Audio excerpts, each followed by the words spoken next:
A huge win, perhaps the biggest statement made, considering how fast and how violent it was. You've had some time to process it and now digest your win. How do you feel about your performance? And you talked a little bit about wanting a top-tier opponent. After seeing the main event unfold, do you have any more precise indications of who exactly you want to fight? Uh, I just beat Jimi. I'm gonna take his place in the rankings. So there's just a couple of more guys in front of me in the rankings, and I don't want to call anybody out, but I'm focusing to the top, and the guys recognize me and they know they're gonna fight me sooner or later. So yeah, I don't care. Just he has to be better ranked than me and to get to the top. And obviously, you don't seem to have any injuries whatsoever. We know that the UFC is coming to Denmark in September, but do you feel like you want to fight before then? Maybe the US, maybe Las Vegas? I was supposed. I want to keep busy, but I'm gonna take the summer off.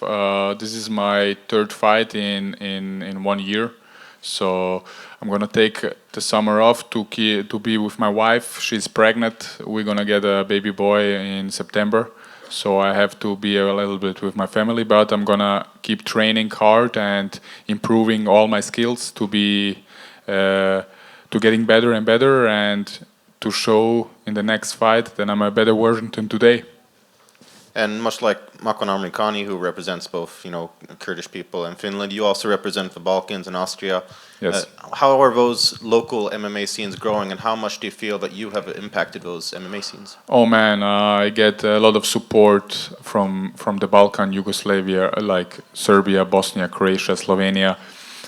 They are my roots and I love my country.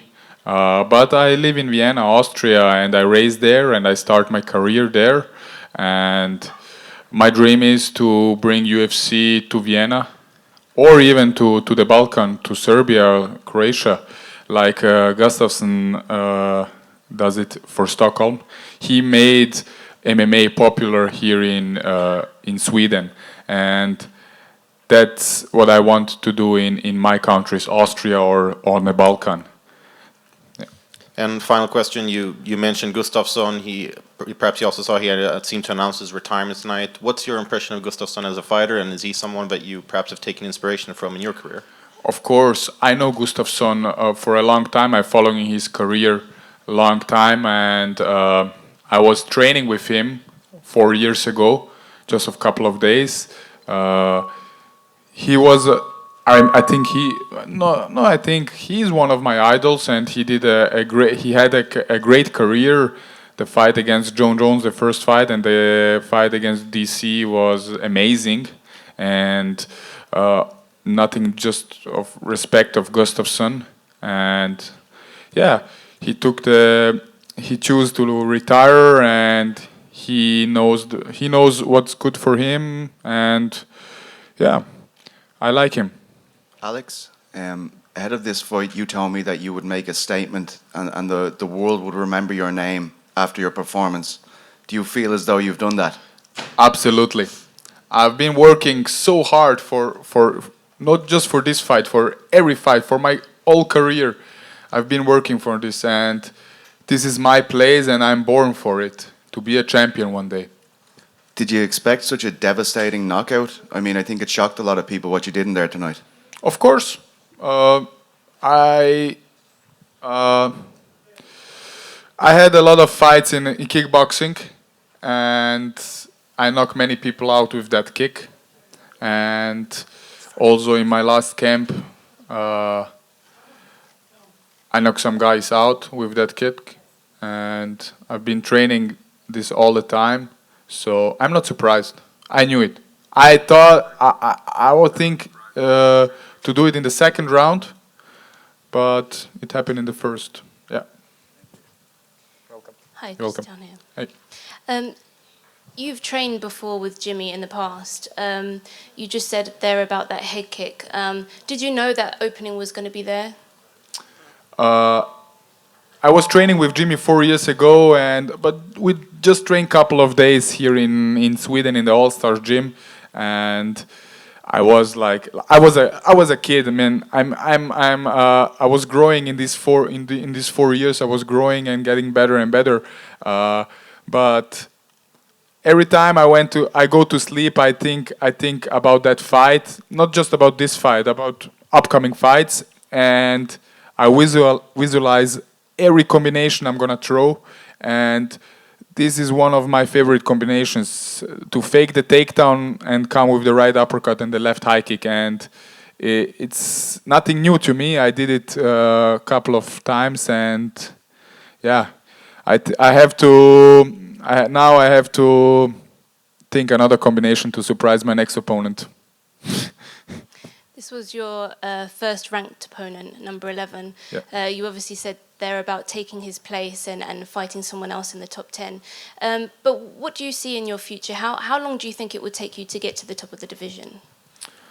I think to fight for the title, I need a couple of more fights. I need to improve all my skills, because to take a title fight against John Jones or someone else, it's hard. You have to be prepared, not 100%. You have to be prepared 200%. And I'm 27 years old. I don't want to rush. I have plenty of time. And you see, after every fight in the UFC, I'm getting better and better. And I don't want to rush. I have a great team behind me. My coaches are amazing. We do an amazing job. We study. When I signed to the UFC, we already start to study every potential opponent, and my coaches are studying the top 15 already for a year now, and we're watching all the fights. And I need time, a couple of more fights, but I'm gonna be soon. I'm gonna get the title shot and the win. Talk us, please, through the moment of the knockout, because you had a possibility to punch the Jimi in the face when he was out on the ground, but because of the referee interference was a bit slow. Why did you decide to go a walk-off KO? When you punch someone, when you punch someone and it lands right on the spot, you feel it. You feel it right away. He's not gonna stand up, and it was like this was like that. I punched him with the left high kick, and I kicked so many guys with that kick, and I have the feeling when the kick is good or not, and it doesn't. I don't need to punch him when he's on the ground. I saw on his face he was done, and I respect Jimi. I train with him, and all the time when I'm seeing him in some UFC events, I talk to him, we talk a little bit. So this is just about business, nothing else. Aleksandar, obviously, as you mentioned yourself, this win skyrocketed you after beating Manuwa. Now, if you would just visualize short after this fight, if you would climb all the way up to a title fight against John Jones, what kind of obstacles would you put in front of him that would make it a hard fight night for him? I'm a all-rounded fighter like him. So it's gonna be it would be a great fight to fight him.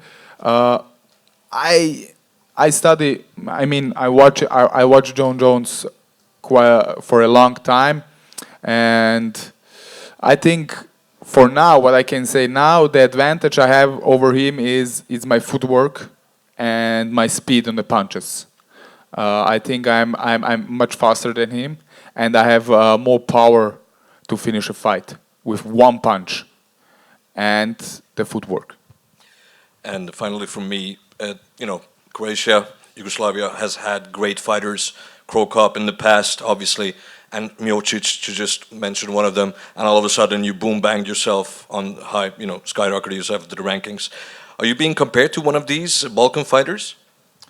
I mean, Crow Cup is a legend of the sport. What this guy does for MMA, and he's like a star in the Balkan. And of course, I don't. They don't. They not compare me with him or with Stipe, but give me a couple of more fights and couple of more wins and knockouts, and then I'm gonna reach maybe. But Krokop is a star. I respect him. He's one of my idols. I was a kid. I was watching him in Pride. So what he does to the Balkan MMA, I think nobody can do it.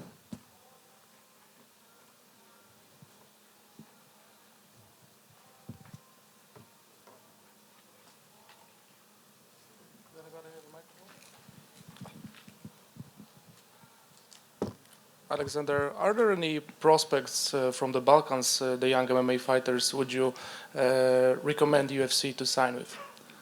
They have plenty of them. That's the reason I want to bring UFC. I mean, UFC was in Zagreb, in Croatia, I think 3-4 years ago. They have to come there, and we have there a very good fighters with heart, and we are growing. We are growing in the whole Europe, in the Eastern Europe. They are really growing in the. Now we have some good wrestling and grappling and striking over there, and these kids, these guys are on fire. They have heart. They are motivated. They go in to live their soul, and they need a chance, of course. So I would be happy if UFC comes, even to Vienna. Also in Vienna, we have good prospects there, and I want to make MMA more popular in Austria and in the Balkan. What do you think about the MMA in Austria for now? Is it a popular sport, like in top 5, or maybe not as much? Not as much. Austria is more about soccer and all about skiing. So I want to be the ambassador for MMA in Austria, to make it popular, to everybody knows what's MMA, and we are growing. We are now 3 fighters from Austria. They're on the contract with the UFC, and I think we're gonna be many more if we keep doing like that. So we are growing. Did you face any interest in terms of Austrian sports media coming into this fight?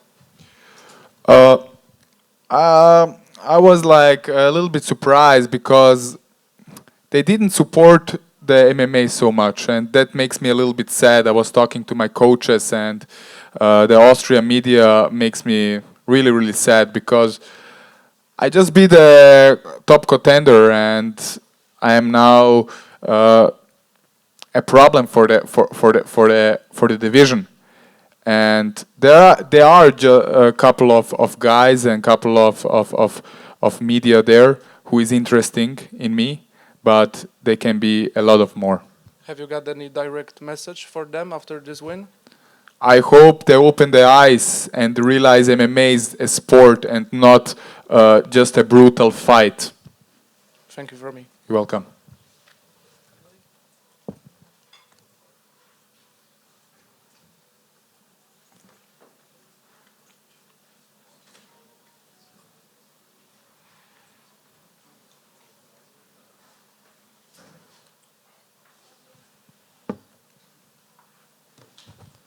So congratulations once again.